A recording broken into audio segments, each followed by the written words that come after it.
लेकर मैं आपसे यही पूछ रही थी, मैं यही कह रही थी कि चीन का जो चरित्र है उसे आपसे बेहतर कोई नहीं जानता है। किस तरह से जमीन हड़पी जाती है, जमीन पर कब्जा किया जाता है और मुल्कों और देशों की जमीन को किस तरह से हड़प हड़प कर चाइना ने अपनी जमीन बढ़ाई है। ये अक्सर चीन नहीं, अक्सर इंडिया है।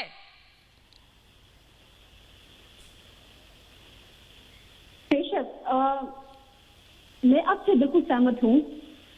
टिबेटन कम्युनिटी, टिबेटन वर्ल्ड को पता है कि चाइना का असलियत क्या है। हमने 1949 से शुरू होकर 59 तक हमने देखा है अपने देश को पूरे तरफ से चाइना ने हड़पते हुए। उस समय हम सबको we have to know that India की तरफ से जिस तरह का सपोर्ट हमने उम्मीद की थी उस समय हमें नहीं मिला था। उसी वजह से धीरे धीरे करके उनका हौसला बढ़ा और हमने 62 में देखा कि किस तरह से चाइना ने इंडिया के ऊपर अटैक किया और धीरे धीरे करके अगर हम एक डिकेड के बाद देखें तो चाइना ने पूरे बॉर्डर में उन्होंने अटैक करना शुरू किए थे। अभी जो गलवान वैली में हुआ वो अचानक से हुआ नहीं है, वो हमेशा से चल रहा था पर हमारे नजर में नहीं आ रहा था। इसलिए आई थिंक आज इस बार जो हुआ हमें लगता है अच्छा हुआ। ऑब्वियसली हमें दुख है जो हमारे जवान के साथ हुआ, हमें बहुत दुख है, इसके लिए हम सॉलिडारिटी देते हैं। पर बेशक हमें ये पता चलना चाहिए कि जो हमारे साथ इस बार हुआ हमें इसको एक एजुकेशन की तरह लेना चाहिए, एक सीख की तरह लेना चाहिए और इस बार हमें ठोस तरीके से एक्शन लेना चाहिए।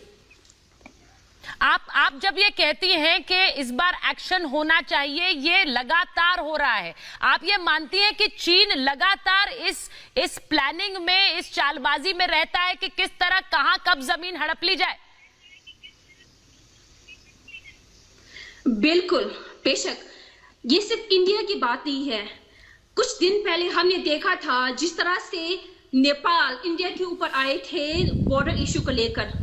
अभी हम ये न्यूज सुन रहे हैं कि नेपाल का एक जो जगह है चाइना ने हड़प लिया, वो चाइना तो बन गया। सरप्राइजिंग वाली बात नहीं है। सोचिए नेपाल का एक हिस्सा किस तरह से चाइना ने अपने कब्जे में कर लिया। ये कोई हैरानी की बात नहीं है, यही फितरत रही है चीन की। बिल्कुल नहीं है, एग्जैक्टली।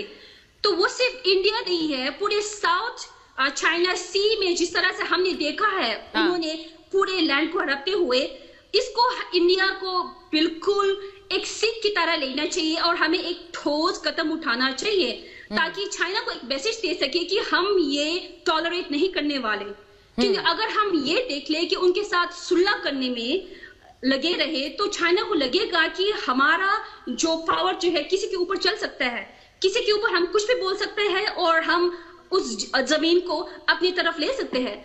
तो इसको हमें लगता है कि we have to clarify this. बिल्कुल बड़ी बात आप कह रही हैं कि इंडिया के पास पूरी पावर है।